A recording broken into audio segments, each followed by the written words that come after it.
Hey, what's going on, everybody? Welcome to That Park Plays Midweek Magic with Marvin Vash. I'm Marvin Movie Monster Montanaro, the editor-in-chief of a little website called That Park Place, also the head of the M4 Empire. And joining me from the Vash Sky Parkcast is the one and only Mr. Vash Sky. Thank you so much for having me on, Marvin. Wow, it has been a tremendous day of earnings call coverage going over the Q3 fiscal year 2026 earnings report from the Walt Disney Company right there. It's very interesting looking into these numbers, Marvin, because boy, oh boy, do they really underscore what really is going on in the parks. And some people have created fiction, but we hope to give you a fact here on That Park Place. Exactly. I love that noise. That's my favorite sound. We are going to unravel a bit of what was discussed in the earnings call today. I know you guys have heard Valiant talk about it. You've heard Pro talk about it. You're going to hear us talk about it a little bit, but we've got a lot more than that to talk about. For example, they're destroying Fort Wilderness. Villains Land still has not really moved in any meaningful way. Plus a whole lot more. So Vash, we have got a ton of stories to get to. Before we do that, let's talk to our wonderful friends from all around the world. Like Doge Pal, who has been a member for 6 months, who says happy 60th anniversary to the Beatles Revolver. Is that like an album?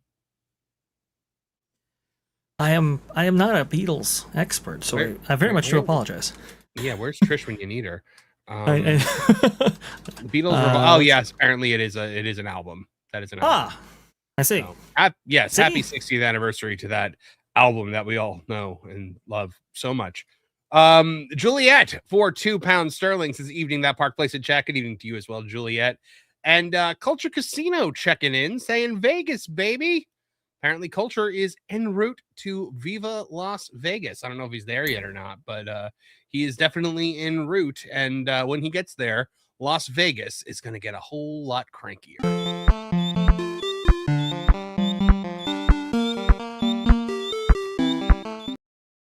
Safe travels, Culture. Hope you get there safe, buddy. All right, Vash, we have got a lot to talk about today, so let's get into our launch story, if I can set it up correctly. Where would you like to start today, Vash? Would you like to start with Fort Wilderness, or would you like to start with Villains Land? We can shake it up a little bit. We haven't actually visited Fort Wilderness in quite some time. I hear it's changed considerably. Oh, it sure has, and let's talk about it a little bit here. On That Park Place today, because good Lord, are things changing over there at Fort Wilderness Resort and Campground in Walt Disney World in Orlando, Florida. I'm pushing this so that I can find the clip.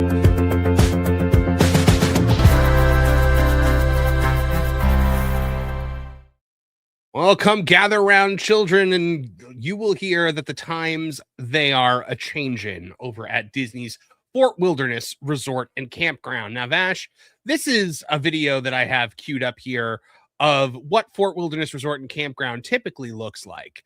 You notice the rustic charm of it all, and obviously there's a construction wall there.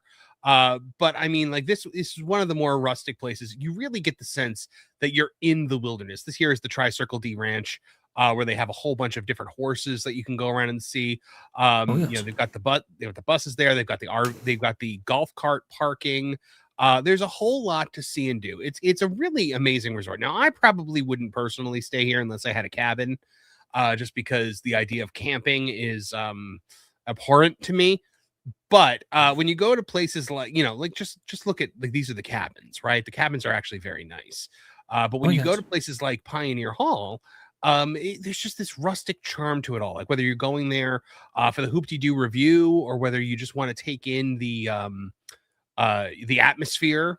Here, have a look. See, this is Pioneer Hall is back there, and then over here you've got this used to be one of my favorite restaurants on property. Now it's Crockett's Tavern. Now it's a quick service eatery. It used to be Trail's End, which was one of just the best breakfast buffets they had, and it was cheap too. It was like an $18 breakfast buffet.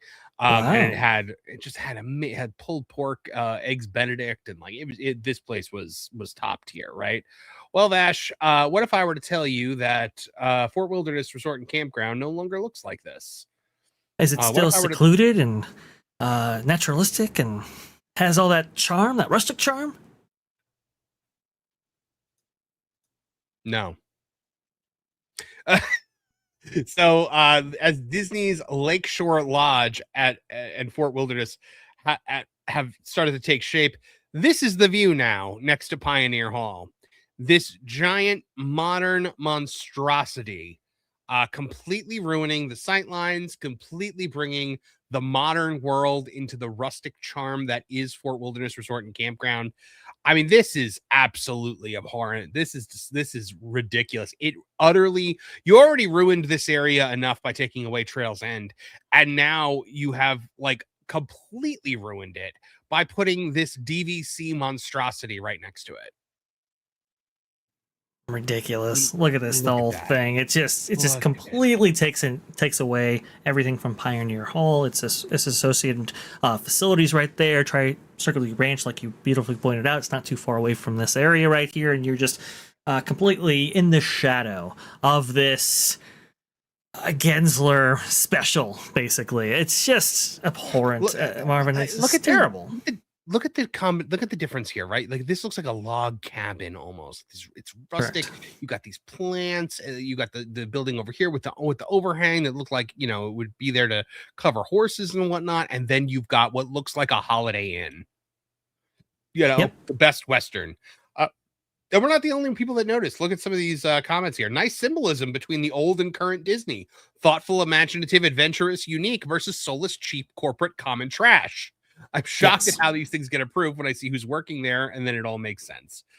This one says, God almighty, that's awful. I'll be at the fort in November, and in no way am I looking forward to this monstrosity looming over Pioneer Hall. This one says, Psst, Disney, we think you forgot a good coat of paint and a bit of theming. It's certainly a choice. That's the thing. This building, like if this building looked like a giant log cabin, it would actually kind of work. Mm-hmm. But it looks like the Holiday Inn. Right, and I'm reminded about why certain investments like this have been, let's say, parodied down, watered down. All of their expression, all of their custom theming and so forth, their expensive integration into its natural surroundings right there have been stripped away. Mm-hmm. Josh D'Amaro actually revealed this today when he said, on this being the earnings call day, I can also say that our capital investments, all of them, they go through very rigorous evaluations and are supported by clear and well-defined return expectations. When there's so much pressure, Marvin, for the experiences division to basically undergird and support the entire Walt Disney Company when it comes to, you know, their revenue and their operating income. Well, that puts a lot of pressure on a creative who might want to actually develop a hotel like this. All that theming gets stripped away in order to maximize that return on investment. And it's a real shame. It really is the juxtaposition between old Disney and how they used to work and new Disney. My question, Vash, is what is this going to do to that poor family? Well, not poor family, very rich family that lives at Fort Wilderness. Yeah, that's true, right? I did hear about this where these poor people, I mean, not poor at all, but... Have they been doing this for years, if I'm not mistaken? Yeah, so we covered this on Friday, Caro and I, where essentially this family is living in an RV, like an RV that's nicer than most apartments that I've lived in my life. An RV that you know, they have to leave every like 30 days for like 24 hours or something like that, or every 28 days they leave for 24 hours and then can come back. But yeah, they just live there now. They just live at Fort Wilderness in their very nice RV. What is that very poor family with very nice accoutrement going to do? Yes, what is this very poor but very rich family going to do? Exactly. I mean, it looks so bad. I mean, you know what? Let's keep going through the comments till we find a positive one. I don't want to be that person that piles on, but this looks like the new University Science Research Building. This can't be real. I refuse to believe it. Mm-hmm. I like this one. What big building? There's no big building here. My favorite. That was behind Mickey's Toontown over there at Disneyland when they were actually constructing Mickey and Minnie's Runaway Railway. Very, very funny. Now, I do know that they released some concept art for this, and it's a wash with color, Marvin, maybe enhanced by AI or something like that. But even those very these pieces of concept art that are supposed to make this thing look really, really good, you can tell even in those pieces that it's very unthemed, very bland, very generic. And if you just switch the color scheme around, it's basically indistinguishable from something like the Polynesian DVC Tower. It's a real shame because Disney used to implement so much theming, so much character, distinct in their designs to make them different from one another. And now we just get basically Gensler slop. That Polynesian DVC tower is the ugliest thing they've ever put. It looks like a bunch of cardboard boxes piled on top of each other. It is disgusting looking and completely ruins the sightline around the Seven Seas Lagoon. But this one says, nothing screams wilderness like a badly designed, uglier version of a Hampton Inn. I didn't know it would be that close, Skull. I could not be the only one who thinks this looks like poop. This is disgusting, and I am distraught. They popped a Quality Inn right into the most secluded part of Walt Disney World resorts. One of those things is not like the other. Coming to Disney Data Center Resort. That blends in perfectly. Almost can't see it. Why does it look like a prison watchtower?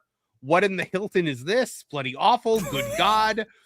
Gotta be a way to block that, right? They can't leave it like that. True by Disney. It's so awful. I can't even bear to look at it. I've seen nicer hospitals. Oh, disgusting. And that's all of the comment. Not one positive comment. Well, okay, I'll add a little bit of positivity here to balance out this equation.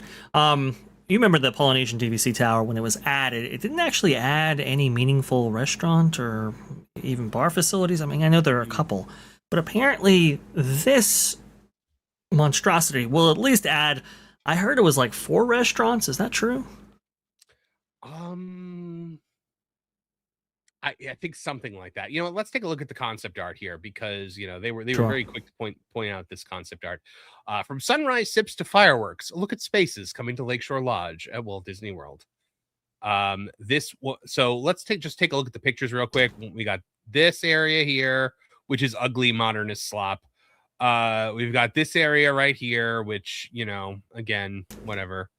Like what are they? Oh, they're looking at the contemporary there. See, now this actually looks, I guess that's one of their restaurants, but that actually looks like it could be themed. It's right there on the water, but look in the back, you see the Holiday Inn. You can't get away from it, Marvin. It's always behind you, lurking. This looks like a tiki bar. Why would they have a tiki bar? Quote unquote theming. No sense, Vash. All right, so this is Dandelion Terrace, a lounge to enjoy the Magic Kingdom fireworks. Ooh. I'm sure you think that's going to end up being DVC only? Yes. Almost assuredly. There's no way they're going to let all the plebeians and the poors in there. Moonglade, a table service dining experience. Again, this looks like it should be in the Polynesian. All right, so that's what this building was, Moonglade. So we do have a sit-down restaurant at least. Mm-hmm. Okay. This is Paint Out Point Bar and Grill, located near Lakeshore Lagoon. This is the lobby. Just marked lobby. But again, what is this crap? Like, what are these like cages that they've put all around the place? Like, what is all this nonsense floating in the air here? Like, none of this is like lakeside or wilderness or anything even remotely on theme. It actually looks like the interior partially of the one at the Polynesian, which is disgustingly ugly as well. Go ahead. Okay, please. This is Bay Lake Provisions, a quick service marketplace. This is their quick service eatery, which looks like it has virtually no seating whatsoever. Yeah, I don't know how that little amount of theming is going to fill, or I should say be satisfactory for what is a very large structure with a very high capacity. I can almost hear the prompting, Marvin, when it comes to this piece of concept art. Yes, ChatGPT, please fill this space with something. So that's maybe why we got some... well, I mean, Josh was saying about how great they're using AI today during all of his stuff, but... Take a look at this. Like, this is what it's gonna look at how ugly this is. It's terrible.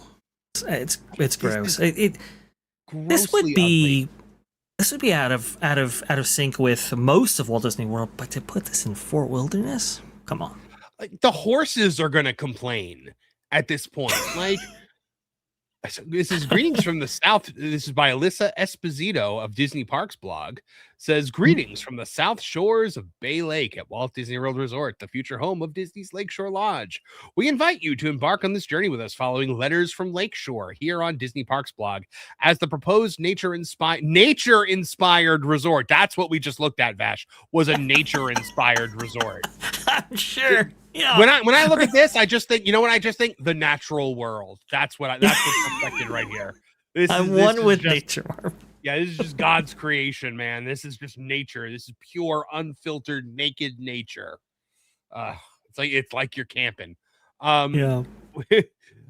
So from first looks to finishing touches with exclusive behind-the-scenes moment along the way, be sure to bookmark this page and check back often for new letters. So this was August 4th. From sunrise sips to fireworks views, new spaces coming to Disney's Lakeshore Lodge. There's more magic happening here along the shores of Bay Lake as Disney's Lakeshore Lodge continues to take shape, Vash. Walt Disney Imagineers are hard at work designing new spaces where families and friends can gather, reconnect, and experience sunrise coffee, leisurely afternoons, garish, nightmarish modern art, and unforgettable nighttime views. Today, we're sharing a first look at some of these exciting new venues guests can enjoy when the resort opens next summer. It's still a year away from this.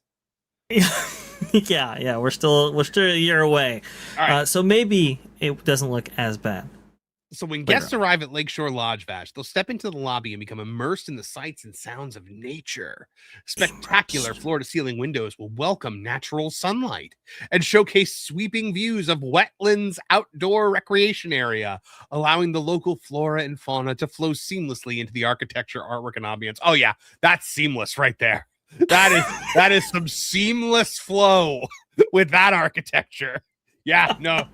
Spot on, Disney. You're really connected to the flora and the fauna. Yeah.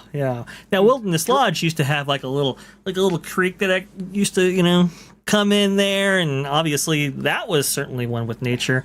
I don't know what this is. And again, Marvin, just close your eyes and imagine that is going to be steps away from the Hoop-De-Doo review. The Hoop-De-Doo review. Oh my goodness. Drawing inspiration from the music and storytelling of Walt Disney Animation Studios' Pocahontas, a shimmering fiber optic river will illuminate the floor, while overhead a blown glass colors of the wind sculpture with hundreds of suspended glass leaves will fill the space with movement, color, and wonder.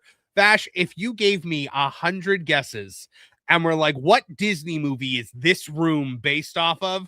I would never have guessed Pocahontas. I would have gone Meet the Robinsons before I went Pocahontas. I would have started pulling Dark Cauldron and Davy Crockett out of my back pocket. Never would I have imagined this is supposed to be Pocahontas. It's interesting they say Pocahontas because I thought distinctly in one of the very early pieces of concept art that they released for this Lakeshore Lodge project, they had like a statue or something of Pocahontas in that room to better connect it. But you're right. I mean, there's really no connection to Pocahontas whatsoever. I'm sure Pocahontas herself was really looking forward to gentrified, Genserified colonialism. I think this is perfect. No, this is sure exactly what you want. The Native American community is I'm sure just on pins and needles right now, waiting for this to be a proper representation of their culture. This modern art slop. But you know what? I've heard that one thing that the natives really care about when it comes to depictions of their culture. And so what we've tried to do is really bring that shape language from the architecture.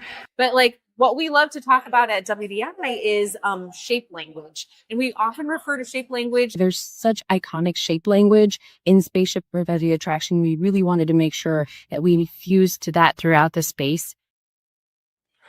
Oh my goodness. All right, but we're not done yet. Natural materials will be incorporated throughout the lobby. Oh, it's just so natural. With custom tapestries inspired by the film's landscapes and thoughtfully crafted furnishings with accents of river recovered cypress wood. Oh, is that what those cages were? Disney's Lakeshore Lodge will debut with 3 distinct dining experiences for guests to enjoy throughout their stay. From convenient grab-and-go favorites to memorable waterfront dining, each location is thoughtfully designed to highlight the resort's connection to the natural beauty of Bay Lake.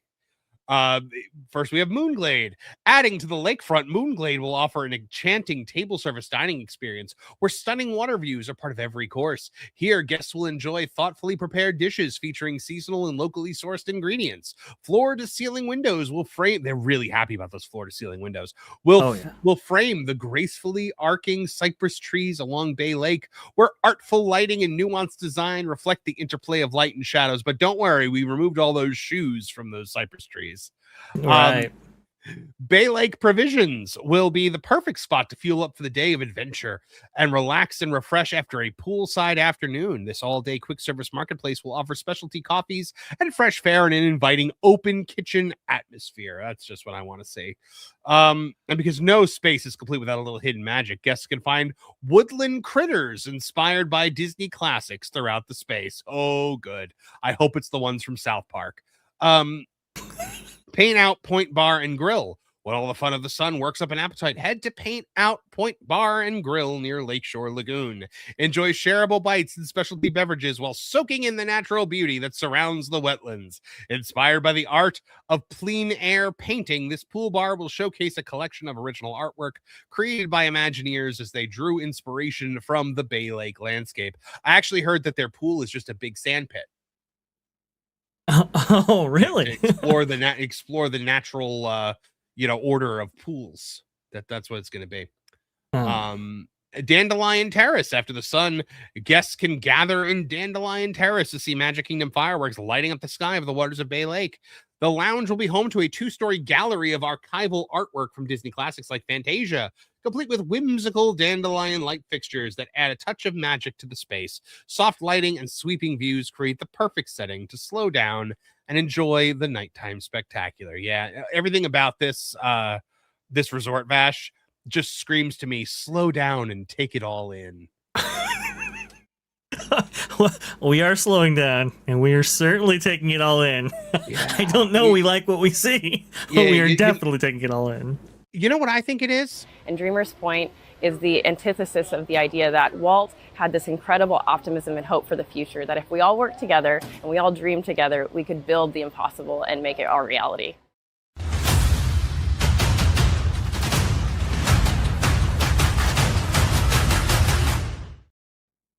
What the hell are they thinking, dude?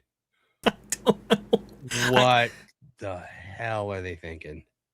I mean, I thought the Polynesian Tower was bad enough. I can't believe it actually superseded that. They made it worse, Marvin. They made it worse. Erica said, Erica's the chat says, Marvin, I was literally taking a sip of my coffee when you said that. I don't know which thing made Erica spit her coffee out, but glad to see that. I was laughing up a storm. Marvin on fire. Oh man, when I see things like this, man, it just brings out like just the rage monster within the Rage movie monster.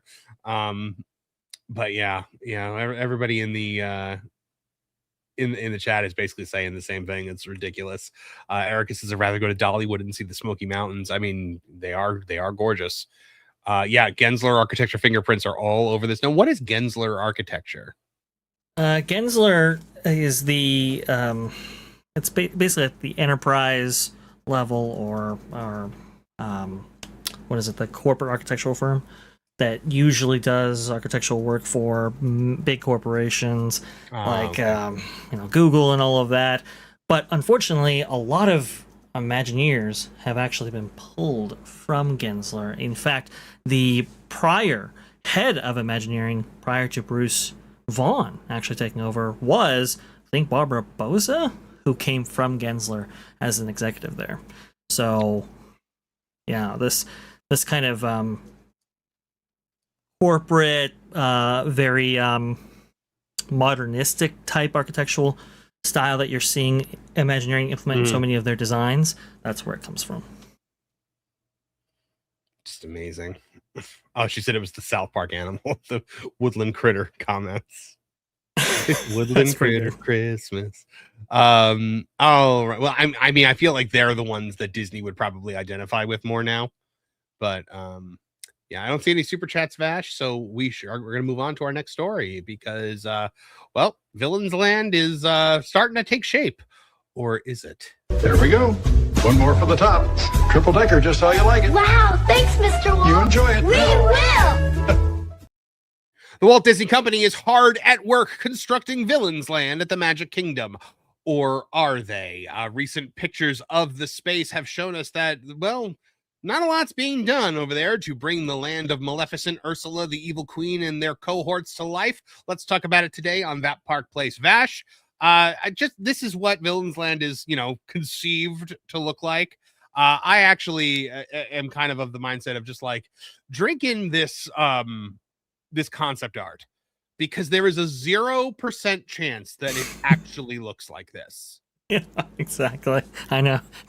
Don't get married to the concept art, folks. It'll likely never look like this. We saw this with. Okay, please. No, go ahead. We saw this with Galaxy's Edge. We've seen it with like Tiana's Bayou Adventure. That's probably the most extreme example, but still, Disney is known to New not follow Fantasyland. concept art. New Fantasyland, I would say, is an even more extreme example. It's completely different. Completely, 100%. So these all things right. change. So all of this work, Vash, all of this, theming, all of these giant rock formations, you got to think that like the work is underway, and we're gonna see this sometime soon, right? Of course. Wrong. Yeah, wrong. Because this is what it looks like right now. It's from Bio Reconstruct on X. So as you can see here, Vash, right here is kind of where you have Cars Land. This area right here. And from what we can see, they are actually starting. They have this concrete wall laid out in Cars Land. So one entire calendar year, Vash, July now to August, July 2025 to August 2026. So almost 12 months, actually more than 12 months, because it closed down 4th of July weekend. All they've managed to do is fill this in with dirt and build this one concrete wall that runs along the edge. That's it. Yeah. That's not all we quite got. not quite the same enthusiasm that we saw with Cars Land when it was being installed at in Disney California Adventure starting in 2007, nor the enthusiasm we saw for the entire company when they were installing Star Wars Galaxy's Edge at their respective parks for their 2019-2020 debuts there. I would have expected more. Yeah, let's now take a look at where Villains Land is going to be. It's this area right here, this big, huge area over here. And Vash, I don't know if you notice, from this angle, there's nothing there. There's more than a year, 13 months, and this is a giant sand pit. Right. And that, I think it speaks to maybe how far along they are in this whole process, right? Like, I know there are permits that have been filed, but you would think that with the filing of those permits, we would have seen those structures, at least footings by now. We're not even really seeing that, which is pretty discouraging right there. And it does kind of track with what the company has released, right? We've seen a number of different concept art, pieces of concept artwork for Cars Land, or this Cars themed area, I think is what they called it today on the earnings call. So that suggests, okay, that's more developed. But Villains Land, we only have that one piece of concept artwork, and we've gotten some research trips and maybe some conjured architectural styles, I do believe is what they're going with, but not much more than that. Very vague, and we've even heard, behind the scenes that plans may have changed. Now I've been told that plans are still going forward with their original concepts, but still, it doesn't speak to the to the development of this land. Check this out, Vash. Please. Track layout complete. The final pieces are now in for the new Fast and Furious Hollywood Drift roller coaster at Universal Orlando Resort.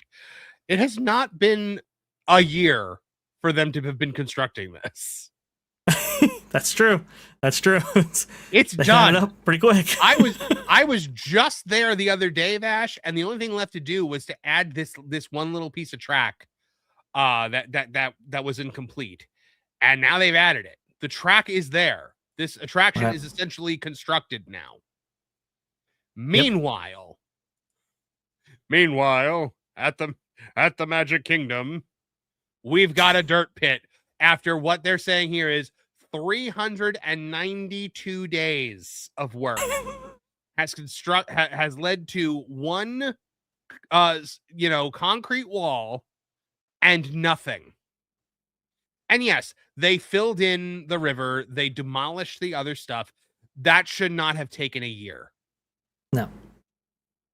You got to think, back in the day, Marvin, Disneyland itself was built within a year. Now, not Disneyland we all know.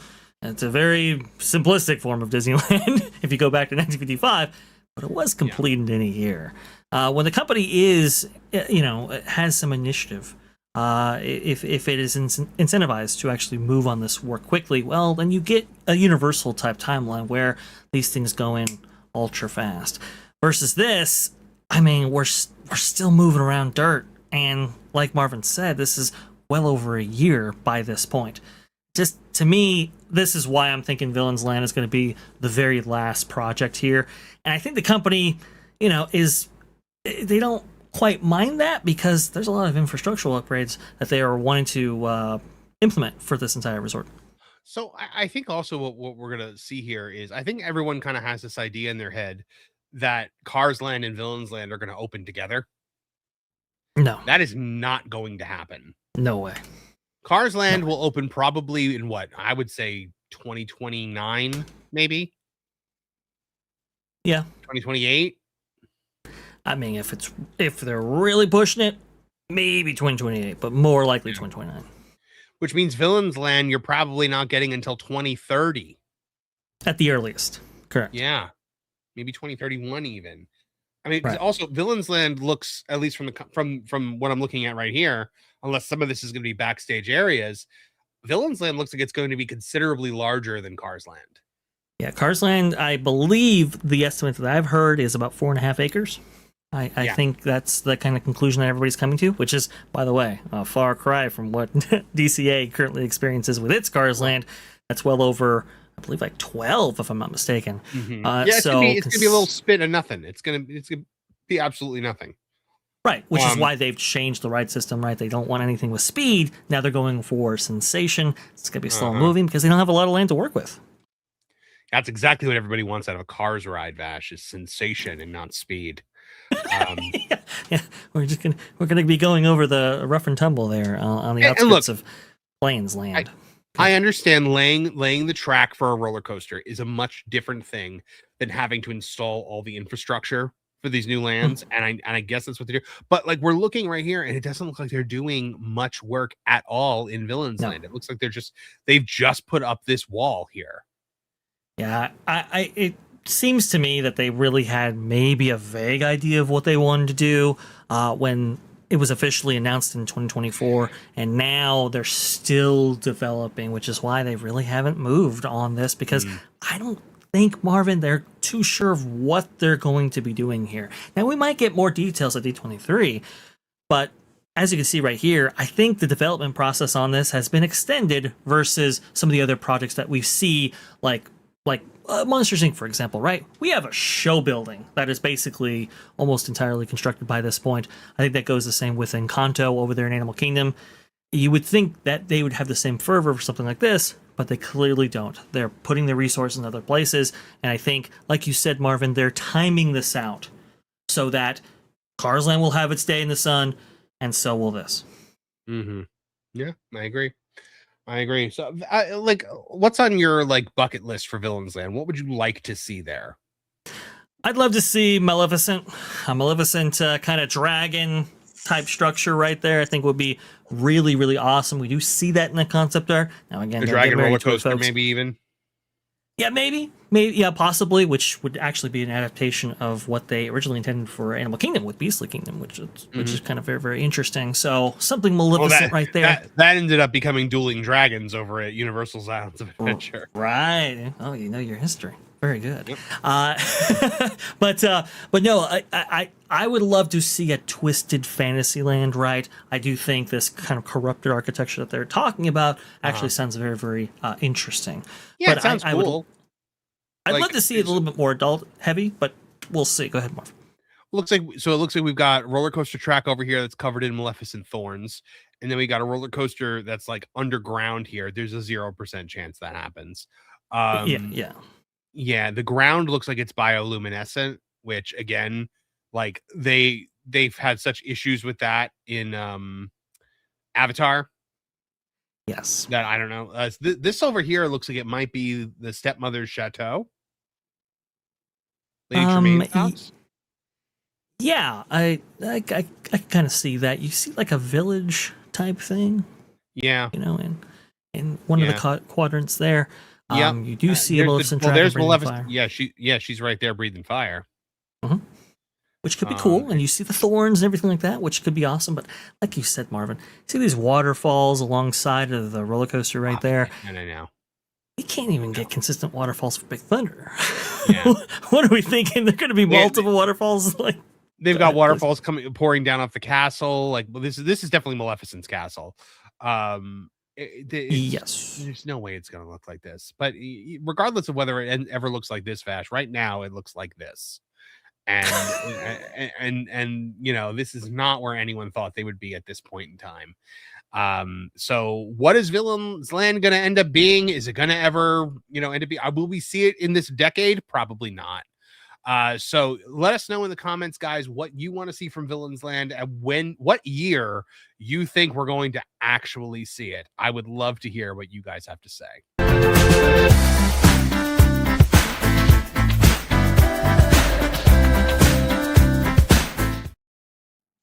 Yeah, Justin Dutchy here with €2 says like, share, and subscribe. That's wonderful advice that you all should follow from our good, wonderful friend, Justin Dutchy.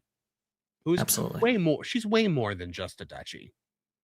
Yeah, I think so. She's really a European world traveler. Ken Ryhart says there was a lightly themed spinner monster for Ursula. Yeah, I've heard about that. I had heard that there was going to be some kind of Yzma and Kronk attraction. And I was like, I don't believe that for a second. Like that comes from The Emperor's New Groove is such a it's a property that a lot of people like, but a lot of millennials like it. Like not a lot of Gen Zs really know what that is, and I don't think they're building unless they're just not thinking about that. They're just trying to go with the millennial Disney adult crowd. Yeah, that the report where that comes from The Wrap, actually. I believe it was Drew Taylor who came out with that originally. And I've been told by Drew the Disney Dude himself that report might be false. That they're still going with their original plans that are, from what we have heard, more dark universe orientating rather than the Isla Burke orientation that was suggested by Drew Taylor. So it's very, very interesting. It's a developing story. I will say, Marvin, I think there's a pretty decent chance that Haunted Mansion maybe gets a new queue structure on the other side, which might place Haunted Mansion in Villain's Land itself, which means what happens to Liberty Square? Nope, don't like that. I've been telling you for 3 years now, Vash, that Liberty Square is on the chopping block. I truly believe that we will see it will become Haunted Square eventually. It'll be an all year round Halloween because it'll be like, oh, elder millennials and Disney adult girls, they love Halloween, so let's just make an all year Halloween land. And because we will get rid of we will sap all the American history out of that park. I guarantee you. Jeff Elm says Maleficent's castle will probably end up being tiny with forced perspective like Belle's castle. I would almost guarantee that. Yeah.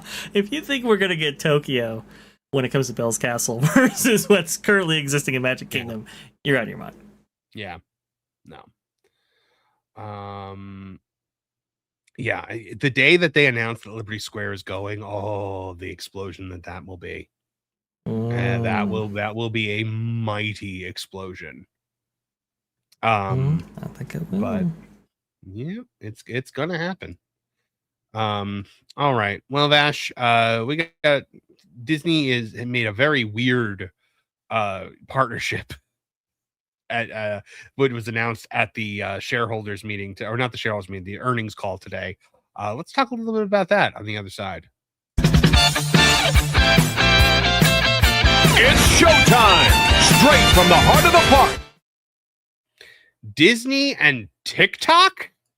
I mean, come on, guys. What's going on here? It was announced at the earnings call today that the Walt Disney Company and TikTok are putting their heads together, which means, Vash, that Disney is once again getting into bed with the Chinese government, but also, and perhaps more surprisingly, they're going into business with the Ellisons. Let's talk about it today on That Park Place.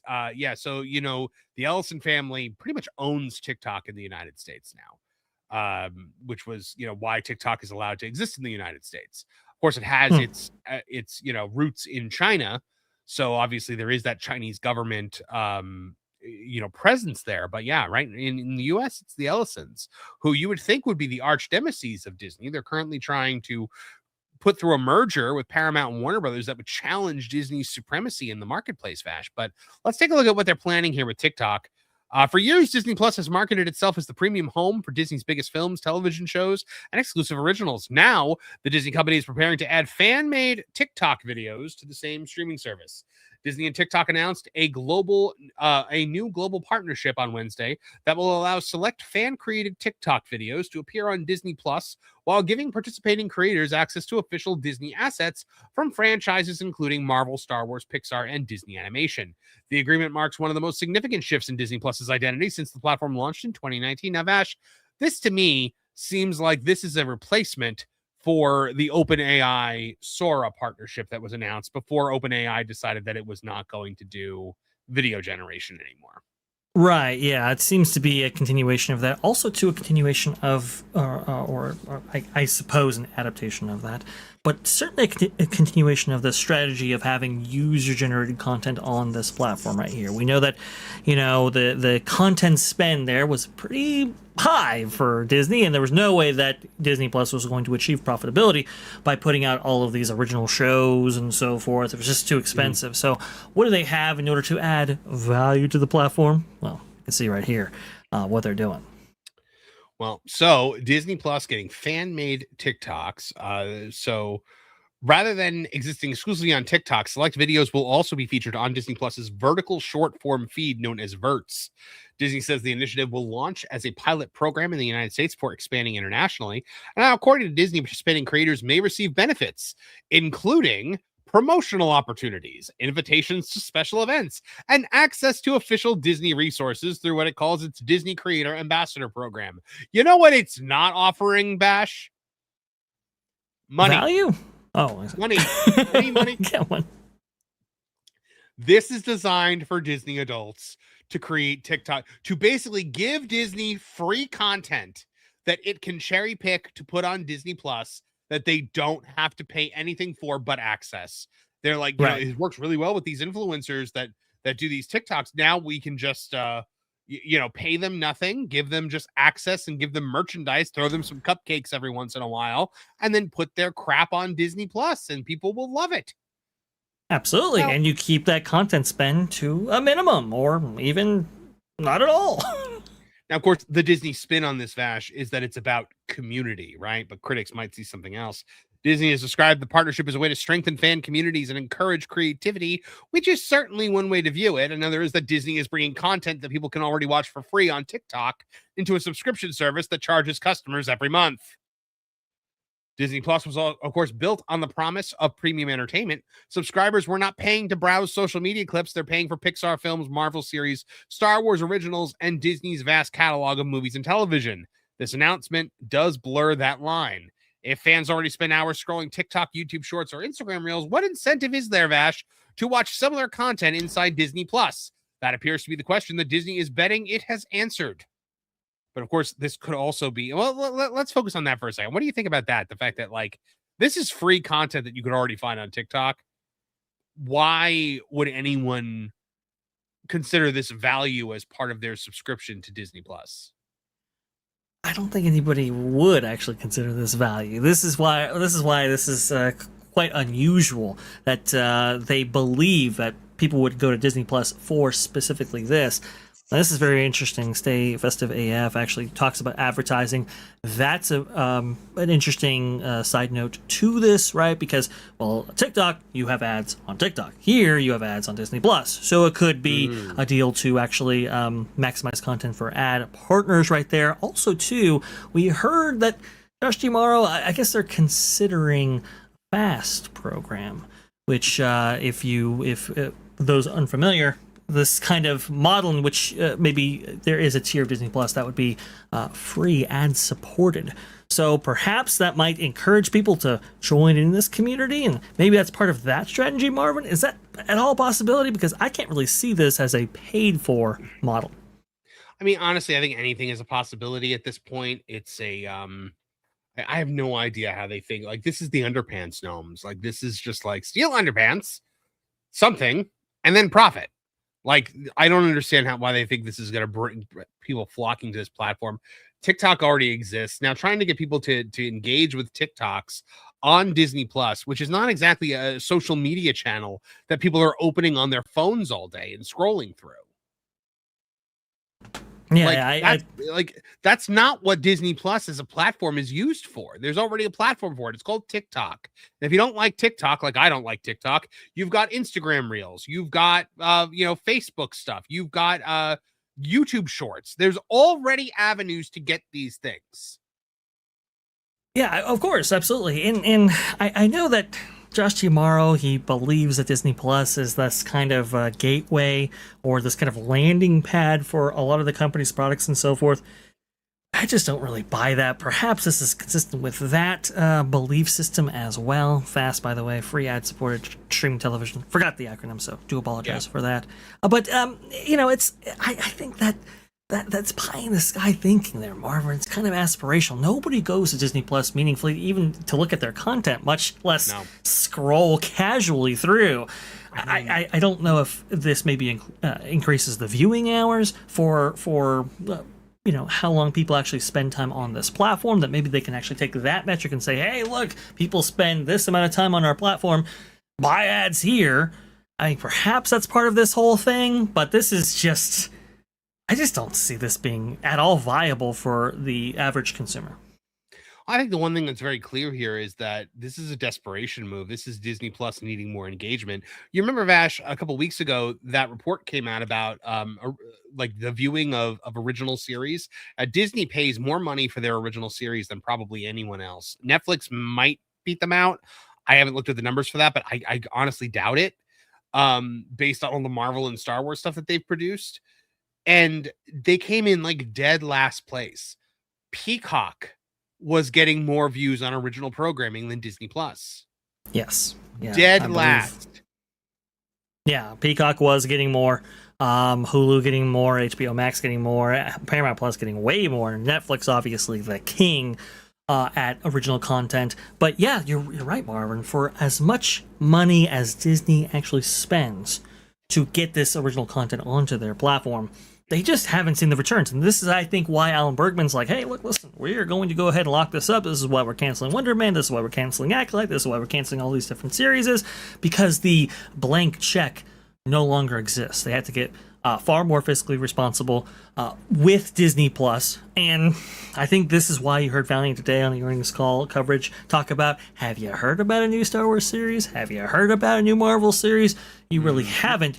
You've been hearing less, not more.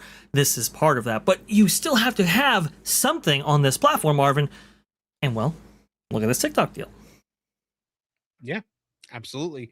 Now, what if I were to tell you here, Vash, also, like, they're envisioning this to be a world where you could get scripted video content, but also get vertical shorts, right?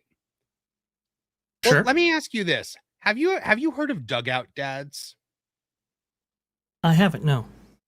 Dugout Dads is this right here. It is a scripted original series that is basically bringing back all the kids from The Sandlot as adults. They're not playing their characters from The Sandlot.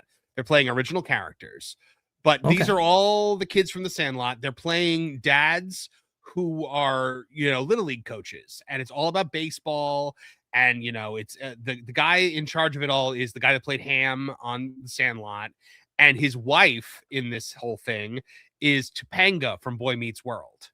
Oh, wow. Okay. So it's like pure 90s nostalgia, right? You've got the cast of The Sandlot, and the great Hambino himself is married to Topanga from Boy Meets World. I mean, this is like, and it's like classic Disney stuff too, The Sandlot and Boy Meets World.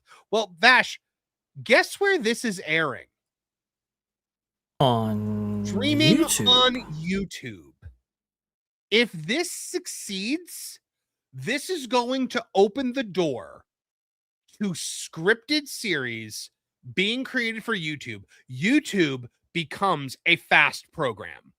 All of a sudden now we'll compete with Tubi because people will start developing these scripted series and putting them on YouTube to get that ad revenue, to get attention for their channels. And all of a sudden you're going to start getting sitcoms and you're going to get movies and they're going to all live on YouTube. And that's going to throw a rock into Tubi's, what Tubi's doing and all this, that, and the other thing. Once that happens, now all of a sudden this is a place where you can go to get scripted content, but also watch YouTube shorts. Right. It completely upends what Disney's trying to do with TikTok for sure. There's no question, because that is still paid for service versus YouTube. I mean, basically, it's fast programming at this point, Marvin. Even if that series is unsuccessful, people are on YouTube a whole lot more and generating a lot more engagement on YouTube than they ever have been on Disney Plus. It's just been a wasted exercise. There's no question. So as Josh D'Amaro struggles to make this viable and says, "Oh no, we can't possibly license out our content," obviously you're going to have platforms eating their lunch and continue to do so. Well, and so they said in a recent, I guess it was a call or some interview or something like that, where they said they were not pursuing the One Disney app. They were not pursuing the app that was going to bring together the theme parks and Disney Plus and the super app, which essentially I think would have also been like what they're saying in the chat here. 40's Mandalorians. I'm surprised they haven't tried to link Shop Disney to Disney Plus with free shipping like Amazon Prime. Right. That would have been part of that One Disney app. Now they said they're not going to do that, but then Josh D'Amaro started talking today in the earnings call, specifically brought up the One Disney concept initiative. Yeah. Yeah. So you have to wonder if that's still what they're trying to do here. They're trying to create this one central hub that will, I guess, pull everybody in. I don't know, man. I think that they are. They're betting a little too hard on people's love of Disney right now. At the moment, if it's not an established brand and it's not like a legacy sequel, nobody gives a crud about this company. I mean, even with established brands, though, Marvin, we just saw Moana die a dog's death at the box office. How did that happen? True. It happened because it was slop. It didn't matter whose name was on the marquee. It didn't matter what franchise it was a part of. People smell this out, and like you said, they're relying on this brand, this kind of lifestyle brand that they've established all this time. But I don't think people are necessarily engaging in content that way anymore. You have a much more discerning consumer than ever before. Well, now here's the question, Vash. Are they trying to change what Disney Plus is? Because okay, please. Because maybe something has to change. Maybe like Disney Plus as a concept has failed, and this is an admission of it. I think so. I think that's absolutely the case, and I think that you compare that with Josh D'Amaro's landing pad idea, right? I think he has seen that this has obviously been under leveraged, let's say. And he would like to go ahead and infuse it with all of these different radical concepts, maybe more abstract than maybe perhaps a super app, but still having continuity between all of the tendrils of the Walt Disney Company. And so the only way that you can actually do that is, well, admit what's wrong and seek to rectify it. Maybe this is one of those avenues right here. It's very clear to me that as part of this One Disney initiative, Disney Plus still has a place within that and an emphasis in that. And Josh D'Amaro reemphasized this over and over again today on the earnings call. But how that actually comes to fruition, if it's just like, TikTok user-generated stuff, I don't think that's it, Van. No, it's not. So we'll see, guys. What do you think? I mean, do you think that that Disney Plus and TikTok can actually come together to create something special here, or is this just throwing crud at the wall to see what sticks? Let us know in the comments.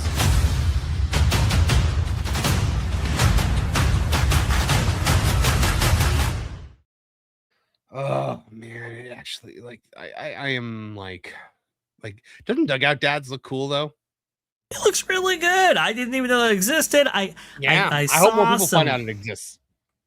That's great stuff. I saw some promo images of some of those characters. I didn't know what it was for, but Marvin, that is freaking awesome. I want to go ahead and see that posted.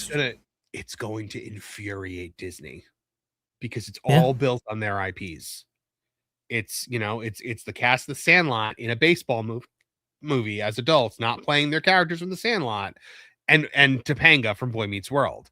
Though I will say Danielle Fishel is working pretty extensive. So now the thing that Disney is doing is they're going out there and they're finding like independent podcasts from people that have like created their own platforms, and they're basically bringing that onto Disney Plus. We saw it with that Everything Emily girl. They're bringing her on with like a 15 episode show. She was a she's a Twitch streamer where they basically just put her streams up as episodes of a TV show. I think they've also brought in Pod Meets World, which is Danielle Fishel's podcast with Ryder Strong and Will Friedle about Boy Meets World, and they're putting that on Disney Plus now also. They are trying anything and everything. But again, I can get Pod Meets World for free on Spotify. Why do I want it on? I can watch that Emily girl on Twitch for free. They're trying to give you free things on a paid service and claim that that's adding value to it. That's going to make you want to click over. It's not going to. This is why, if they really want to pursue this to this degree, I think it's inevitable, Marvin, they go forward with a fast program of some kind. I don't know what that quite looks like. I don't know if it's it was brought up today. Offering... It was brought up in the call. I mean, Josh did say that they were looking into anything and everything. But yeah, I think a fast program is on the way. I can't even imagine how bogged down with ads and limited that fast program will be. This is a company that does not like to give you anything for free. No. Not only that, but they can't stand when like they are making their money and making it hand over fist, but somebody else is also making money off that. They can't stand that. No. Yeah, they must make the money. They must get the first bite of the apple. If you make even a single dollar that could have gone to them, they will destroy you. They'll go after you. Big time. I mean, we've seen it before where they'll go through Etsy and close down Etsy shops and then steal their designs. Yeah. Yep. We've heard of that in the past. We've seen it, and we've covered multiple times where these side hustles or side businesses have been completely sidelined by the Walt Disney Company, both on Walt Disney World property and I believe at Disneyland Resort as well. So, just saying. James Old ATV is asking in the chat if we heard about Perez Hilton. Yes, that was a very disturbing incident, for sure. Oh gosh, he tried to harm himself on a live stream? Yeah, apparently he was doing that for a period of time. I think it was for an hour or so before EMTs and authorities could actually arrive and bust in. Thankfully, he was away from his 3 children, but very disturbing. Good Lord. It's horrifying. Well, I brought that up before I knew, what it was. So let's quickly move on to something else, Vash. Yeah, here we go. There we go. One more for the top. Triple decker, just how you like it. Wow, thanks, Mr. Walt. You enjoy it. We will.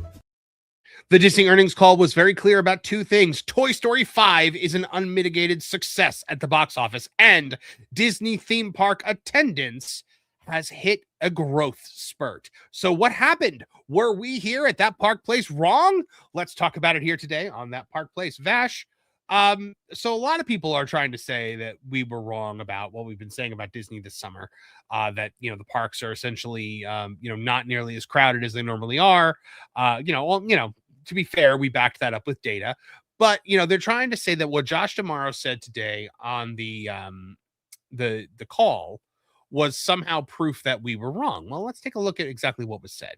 This from Florida Politics says, now that's the Disney flywheel in action. Disney World and Disneyland's park attendance jumped 3% for the quarter, helping propel the company's financial earnings, leaders said. Disney's attendance bumps comes after both the Universal Orlando and SeaWorld theme parks reported a decline in attendance. Says Josh D'Amaro said there was a fair amount of speculation about the strength of our domestic parks. Well, clearly they were strong. He told financial analysts during the third quarter. And to remind everyone, we're achieving this even during a period where there's a fair amount of macro uncertainty. The company's experiences division, which includes theme parks and Disney Cruise Line, which that's a very important thing here to note, reported nearly $10 billion in third quarter revenue, a 10% increase from Q3 in 2025. Operating income was up 20% to $3 billion, and those numbers set a Q3 record for the company. It's important, D'Amaro said, to highlight that we're performing significantly better than our competition. Guests spending more on food, merchandise, and their vacations led to a 4% growth in per cap spending in Disney World and Disneyland, according to the company. Disney's fundamental advantage is the depth of our fan relationships, and that translates directly to durable financial returns. Today, we find ourselves in an environment where consumers have more options than ever for their time, and yet our results show they keep choosing to spend their time with Disney. Looking ahead to later in the year, the future bookings, quote, remain healthy for Disney World and Disney Cruise Line, he said. Actually, I believe Hugh Johnston said that. But helping post big gains for the company is the summer film Toy Story 5. D'Amaro said the company's different divisions continue to feed into each other. Intellectual property in Disney movies channels into rides, characters, and themes and attractions and parks on Disney cruises and pops up in Disney retail. That integration creates a structure no one else has been able to replicate, D'Amaro said. To showcase the power of the Toy Story franchise, he said the 5 movies generated more than $4 billion in global box office and over 2 billion hours streamed on Disney+. Across all retailers, Toy Story generates more than $1 billion in annual global retail sales and reaches fans across every Disney park and cruise ship, including 4 immersive lands, 19 attractions, and 2 hotels. Now that's the Disney flywheel in action, he said. All right, Vash. So let's take this one at a time here. Sure. The attendance at Disney parks jumping 3% for the quarter. Hey, Vash, what's the quarter that they're talking about? That would be between April and June, if I recall correctly. Springtime, right? Between April and June. Right, springtime, when we reported that attendance was up, right? Yeah, well, yes, of course, because I believe they had 7 attractions come online. Is that correct? Yeah. Something like that. There were quite a few. We had the new Muppets coaster. We had what else opened? The Mandalorian and Grogu, which by the first Saturday that was open, it was already down to 20-minute wait. What else opened during that time? More stuff opened, I know. A Buzz Lightyear Space Ranger Spin came back from its refurbishment April 8th. Big Thunder Mountain Railroad came back from its big over a year-long refurbishment May 3rd. Millennium Falcon Smuggler's Run, as you beautifully pointed out, got its update to include Mandalorian and Grogu. Rock and Roller Coaster starring the Muppets, like you said right there. Disney Junior Mickey Mouse Club House Live debuted May 26th. Bluey's Wild World actually opened May 26th, and then Soarin' Across America for May 26th as well right there. So a lot of stuff actually opened within that short time frame between that. And Marvin, I do believe they opened so much for that summer because, well, who was eating their lunch the previous summer? Oh, right. That was Universal's Epic Universe. That was demolishing them and kicking them in the mud. Vash, I would also like to point out that the quarter in question here is when we were talking about the fact that attendance was up, that things were actually looking up again.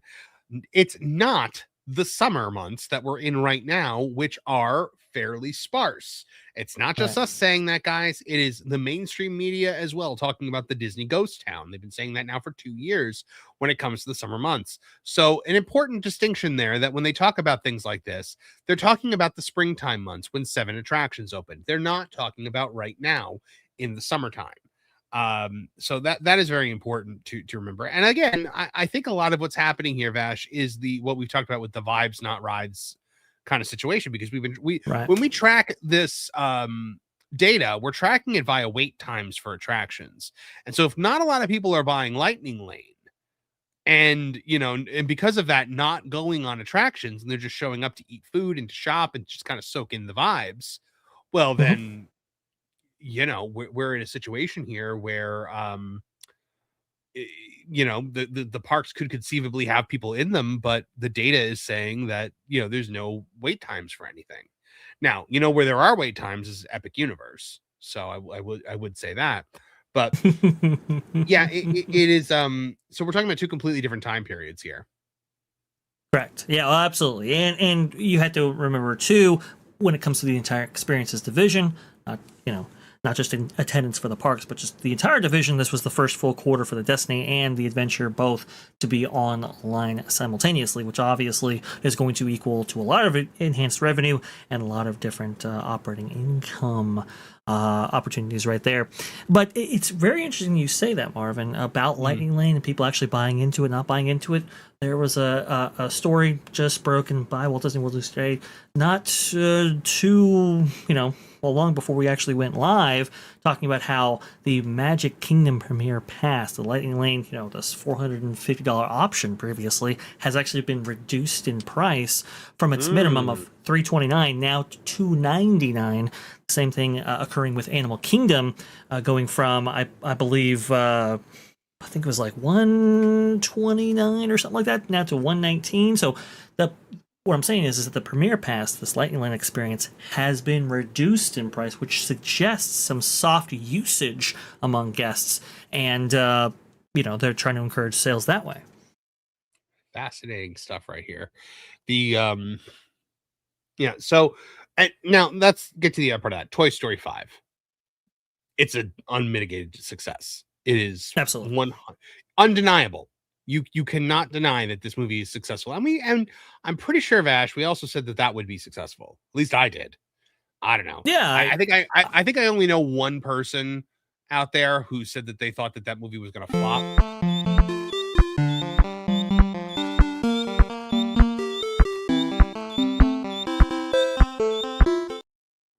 But outside of him, I don't think anyone else actually believed that.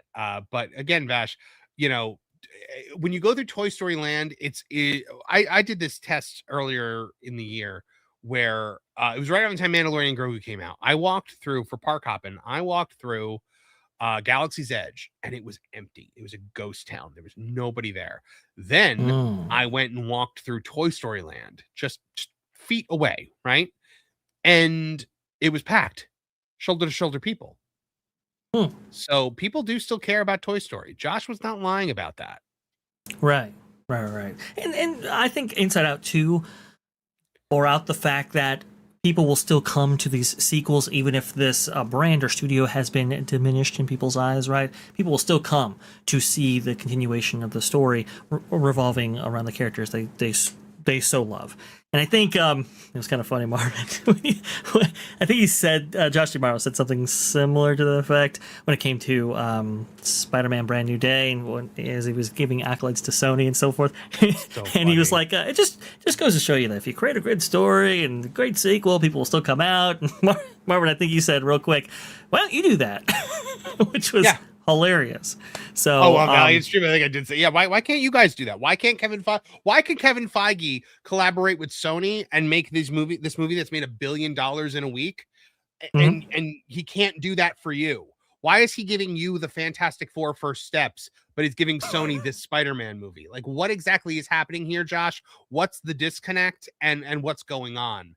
Because at the end of the day, those are the questions. Like I have been having this fight with people now, Vash, for over a week, where I've been saying that the success of Spider-Man Brand New Day is an embarrassment to Disney. Like, this is it's egg on their face. And people have been screaming at me in my comments section, basically saying that I'm wrong and I'm a grifter. This is a Disney, Marvel production that Sony's just distributing. That, this, that, and the other thing. This is Disney's win. They're thrilled with it. They're going to make all this money off of merchandise. I said, yes, but at the end of the day, they've now lost the highest domestic opening of all time to Sony. And the only viable Marvel movies since Endgame have been 2 Sony movies and 1 movie built on Fox nostalgia. Yeah, that's very true. That's very true. And even with Legacy here, Thor: Love and Thunder, a 4th Thor movie should have made $1 billion, or at least close to it, and it didn't, because it was terrible. Because they let a maniac run wild with it. I think Multiverse of Madness came close, but everybody hates that movie, so it's not quite a win. Well, that was one of their that was one of their big bait and switches. That was like you come for a Doctor Strange movie, and then, as Victoria Alonso said, America Chavez. But the idea being that the brand, you see, Marvin, the brand is what brings people in, whether it be Pixar, Disney, Marvel, what have you. But like you so beautifully pointed out, they haven't been going to Marvel Pictures ever since Endgame. It's just it's just a fact. And the other fact remains that Spider-Man, at least from a profit standpoint, might actually make more money than Doomsday because of how expensive Doomsday is. And the reason why they're putting that much investment into that, because they know they had to restart the fervor for this franchise because they so damaged it. I think just box office gross, I think Spider-Man is going to make more than Doomsday. Not even talking about profitability at this point. I don't think Doomsday is going to make a lot of money. I really don't. I don't think anybody's super interested in it. It might not. That the rumors haven't been great. Which, by the way, when we saw that imagery of Brand New Day coming out from Glasgow when they were shooting there for some of the urban set pieces right there, and you have Tom Holland swinging around and so forth. I mean, that lit up my social media feed. I'm just not seeing that enthusiasm. In the lead up here to Doomsday in the same way that we saw with Brand New Day. And Alan Bergman himself said that was extremely important for the success of these films. Because it's not, you're not dealing with beloved characters here. You're dealing with Sam Wilson as Captain America and Yelena and Shang-Chi and the Fantastic Four. Thor was completely ruined in Love and Thunder. Steve Rogers is back, but they're not letting him be Captain America, so nobody cares. There are five Vash fake Captain Americas in this movie. Have you realized that? I did not put that together, but I'm so glad you pointed that out. You've got Steve Rogers as Captain Shirt Pants. So he's not being Captain America, so that's one fake Captain America. Then you have Sam Wilson as Captain America. That's two. He's not real Captain America. Then you have Winter Soldier, who's a super soldier. You have Red Guardian. And you've got U.S. Agent. There are 5 fake Captain Americas in this movie.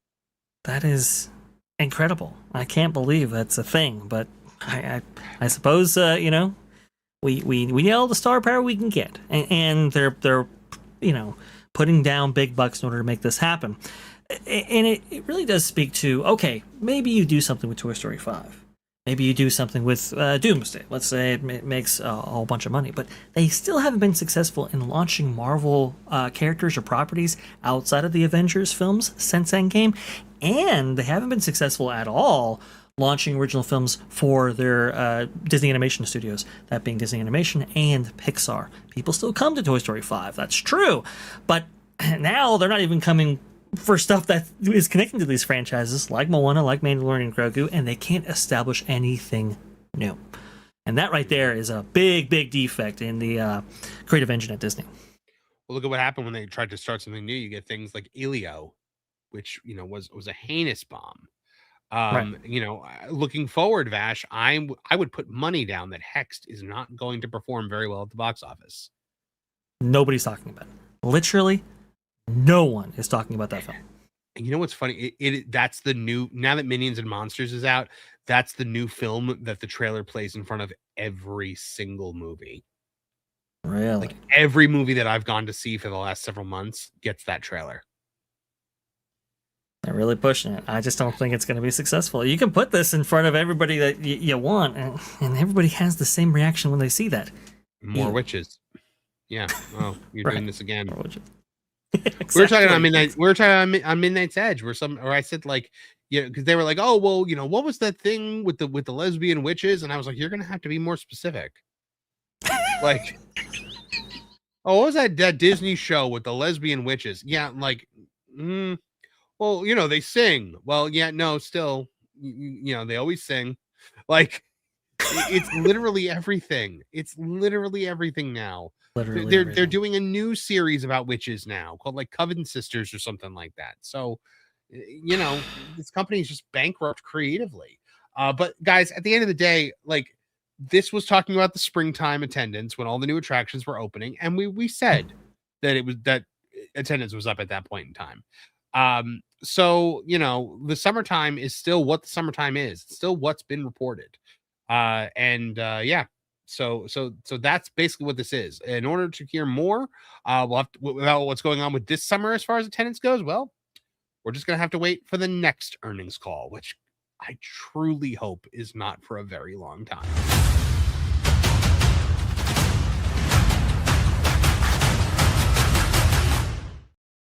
You have no idea how much I hate earnings call days.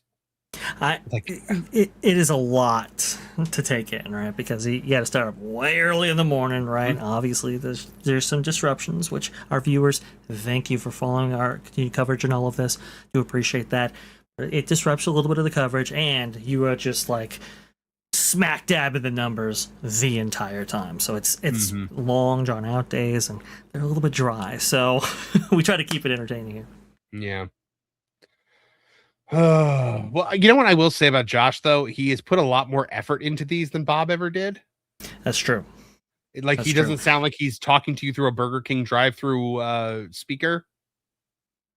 I will say, though, Marvin, some people were actually bringing up the fact that there were cuts of the white noise when you actually listen to these earnings calls, which suggests there might be some post-production involved in some of the stuff. And I will say, when I'm hearing Josh Giammaro's answers, they sound as if they're generated from an AI, giving him the answers in response to some of these questions. Like really listen to what he has to say when it comes to some of these written ones that they actually read off or whatever.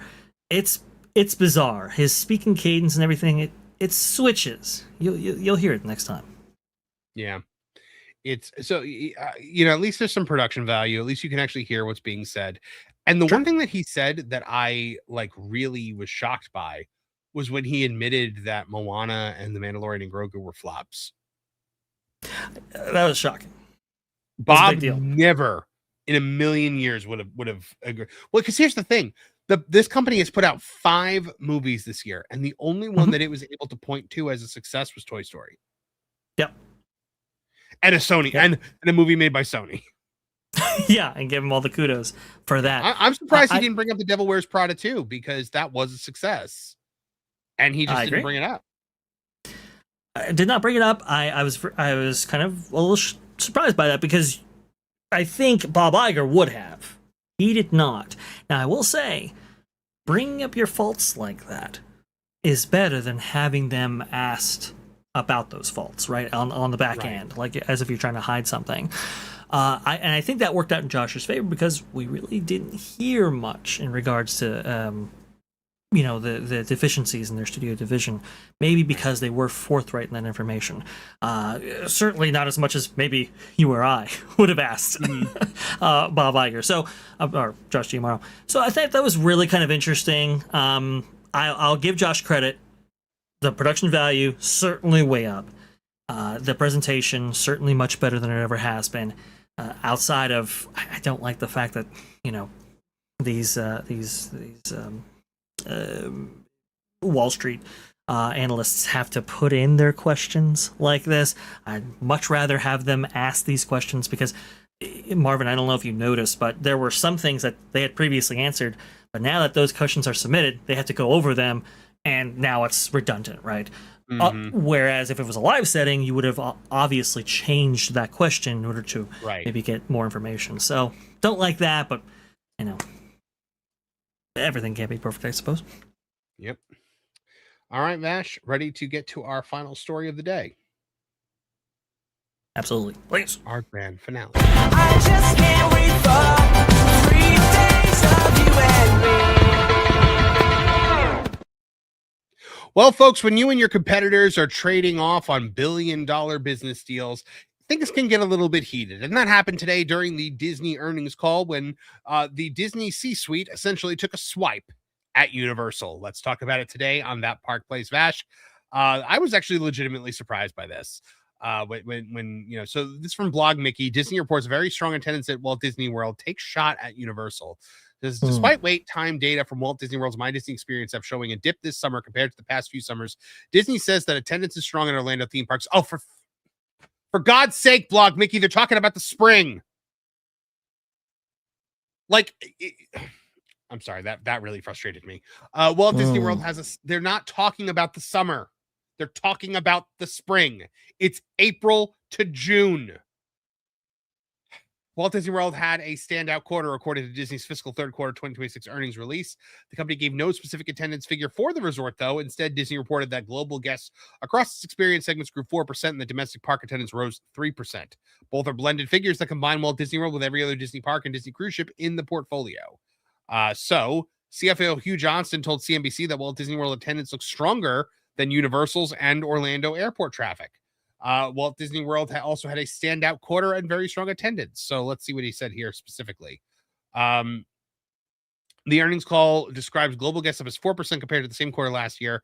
It's the metric management uses to summarize overall demand across experiences. Domestic park attendance, a narrower slice of that figure, grew over 3% over the same period. Disney does not break either figure out by individual park or resort complex because, of course, they don't. Unless direct numbers are shared by Disney execs, there is no way to isolate how much growth came from Walt Disney World specifically. The release did offer some concrete details about domestic park spending. Per capita spending at domestic parks grew 4% for the quarter, tied to guest demand for the park's experience. Theme park admissions revenue specifically grew 9%. Disney split that growth between a 5% increase from higher average ticket revenue and a 3% increase from higher attendance. The international attendance headwinds at domestic parks continued in the quarter, but moderated compared to fiscal Q2. The release states that means there are still fewer international guests that Disney would like, but things are getting better. Disney also reported strong attendance growth. Now, CFO Hugh Johnston also went further in a CNBC interview tied to the earnings release. He described domestic performance as very strong right now and pointed to the same 3% attendance growth and 4% per capita spending increase from the written release. He then singled out Walt Disney World's attendance as particularly strong, calling it very strong attendance. Johnston drew a rare direct comparison to Universal Orlando and to reported Orlando International Airport traffic. Walt Disney World's numbers, he said, looked somewhat different from both, issuing a shot across the bow. Johnston seemed to suggest that Disney World attendance lives outside of the trends that Universal and the region as a whole are seeing, an interesting claim and something to keep an eye on. Now, BlogViki had previously reported on wait time data collected from the My Disney Experience app. Posted wait times compiled by Thrill Data showed June and July running 6 to 13% because the earnings call wasn't about June and July. It was April to June. Universal's own parent company Comcast has separately acknowledged Orlando-wide attendance softness during roughly the same window. Wait times and Johnston's attendance percentage aren't necessarily measuring the same thing. Wait times reflect how long Disney says a wait is for an attraction, not a raw head count. Still, Johnston's framing of Walt Disney World as a standout against its competitors sits somewhat in contrast, with data suggesting the broader Orlando market, Disney included, had a measurable slowdown this summer. So yeah, Vash, what do you think about that whole thing where and also like they were asked specifically about Epic on the on the call, and he's like, well, you know, we said at the time that we weren't worried and we had projections and they're all 100% accurate. They were being very arrogant. Very arrogant, yes, because I on remember those earnings calls around that time, and boy, they weren't singing that tune. So now it's like, oh yeah, oh sure, we're you know, in a fantastic position right here. I mean, like we said before, you only had to open 7 things during this quarter, not to mention all of the enhancements that you actually made to Disney Cruise Line, adding not 1 but even 2 ships, first time for this complete quarter right here. So they had to bust out a lot of stops, Marvin, to get to this point. Because remember, they heard the criticism last summer of how soft it actually was compared to the double-digit gains that Comcast Universal was receiving for the opening of Epic Universe. They had no counter-programming at all to speak of when it came to the competition between the two. Now, obviously, they have all... Okay, please. Well, I'm saying what they ended up doing was just doing a bunch of reskins and calling that a new attraction. You know, Soarin' is not a new attraction. It's just a new movie with you know, that they adapted the movement to. Rock and Roller Coaster was a reskin. They just basically changed the music and changed the queue and changed the interior of the attraction with decor. And then you know, Big Thunder was a retrack. Then you had Buzz Lightyear, which did get some new stuff, which basically makes it almost like a new attraction. I will give you that one. And then you had Mandalorian and Grogu, which was again just a new movie that was being played in the same attraction. So these are not new attractions; they're just kind of new skins on attractions. And you know, so you know, that's I think they were trying to do that as quickly as possible to make up for what happened here. Absolutely, and they were, I think, in a rush to provide as much counter programming as possible, given that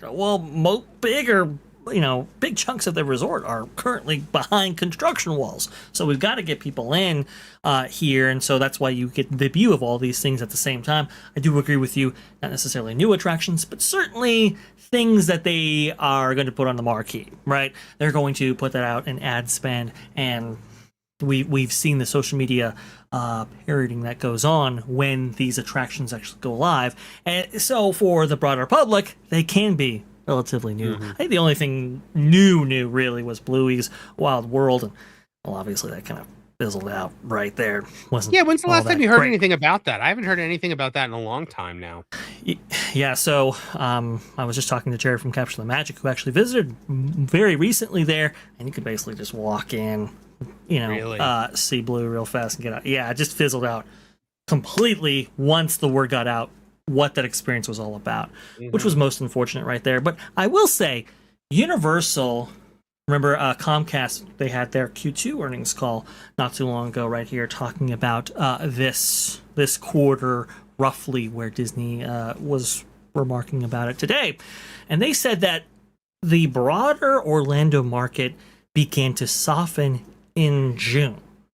So even from Comcast's own point of view, it's like, yeah, there's some softening going on, maybe for their Q3. Now will be Disney's Q4. But again, those aren't reflected here in this specific earnings call. It's April to June. So I just, like you said, Marvin, I just don't know where this narrative is coming from. My thing is like with Blog Mickey right here, I'm just like, well, do you not understand? Like, are you confused, or is this like willful right now? Because like I really don't get it. Like, how do you not get what this quarter is if you're following this closely? But at the end of the day, also, it's not like Universal never takes shots at Disney, by the way. Universal takes very direct shots at Disney all the time. Oh, sure. So, I mean, we're not saying this is like Disney taking a shot at Universal as like, how dare they? It's just that it happened. We're just reporting. We'll report when Universal takes a shot at them back. I mean, Universal takes some very pointed shots at Disney. Like, Disney never takes shots at Universal like in their own parks. Universal does that sometimes. Like, remember when in the Men in Black ride on the cork board, it said, for sale, Galactic Star Cruiser, lightly used. Yes, I do remember that. I think they had the actual like name of the vessel on there as well to really kind of drive the point home right there. We saw, they made fun of Disney, the Disco Yeti and all of that. I mean, they've taken a number of shots at Disney. There's no question. Like you said, they brought their own Tally the Elf into the front of the park. Like, yeah. But when Hugh Johnson says, "Oh, we're leaps and bounds over our competitors," it's like, oh, okay, yeah, with your what? At this point, 9 different cruise vessels right there, with your 8 domestic parks, with your 40 or so resort hotels. It's like, yeah, okay, of course, you're going to be got a lot, way over your competitors. But your overhead you also have a lot more overhead than your competitors too. Sure, and I will say, when it comes to, getting a film off the ground, especially an original, I think Universal, even at their state, has been a little bit more successful at that than Disney this year. I mean, we saw the viewership statistics where Peacock is actually beating Disney Plus in originals viewership, which I was shocked at, because I'm like, what originals are on Peacock? Like, I had no idea, other than like Ted. I don't think if more people watch Ted than watch like The Mandalorian, that's a problem for Disney. That's a huge problem, yeah. But that might actually be happening. Yeah. By the way, the Ted series is phenomenal. You should watch it. It's not for having kids around, but it's really funny. But yeah, Vash, that about wraps it up for that. Is they're reporting strong attendance, but everyone is taking the wrong message from that. It is attendance in the spring, not attendance in the summer. The summertime attendance, we're going to have to wait and see till the next earnings call. But Q4. At the moment, Disney has taken a shot at Universal, and we're going to be watching to see if Universal returns fire.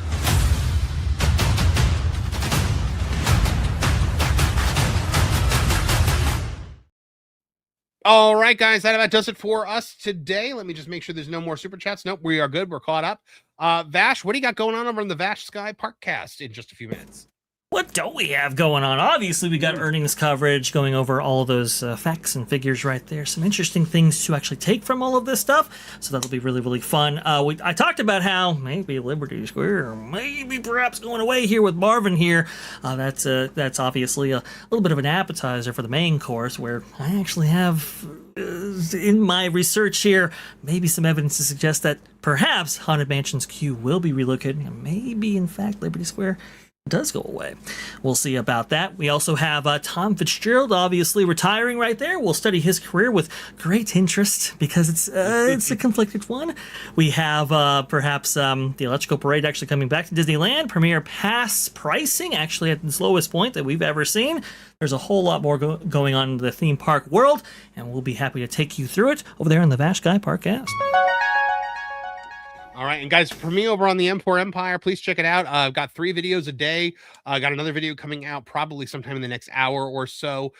We have one out right now about the death of the superhero fatigue narrative, and we're going to have 2 more today. One about the director of Spider-Man taking a shot, what I believe is a shot at Marvel, and we've also got Dave Bautista possibly becoming the new Kratos in God of War. So those will be coming out today. We'll be back tomorrow morning at 10 a.m. for the M4cast AM, which we do Monday through Fridays from 10 a.m. to 11 a.m. So make sure you join us for that over on the M4 Empire. We are currently sitting at 8,774 subscribers and would love it, or 8,775 subscribers, and would love it if you guys could join us over there to help us get toward our goal of 10,000 subscribers by Christmas time. Would really love to see you guys over there. Thank you very, very much. And make sure you like, share, and subscribe here on That Park Place for all the news that should be fun.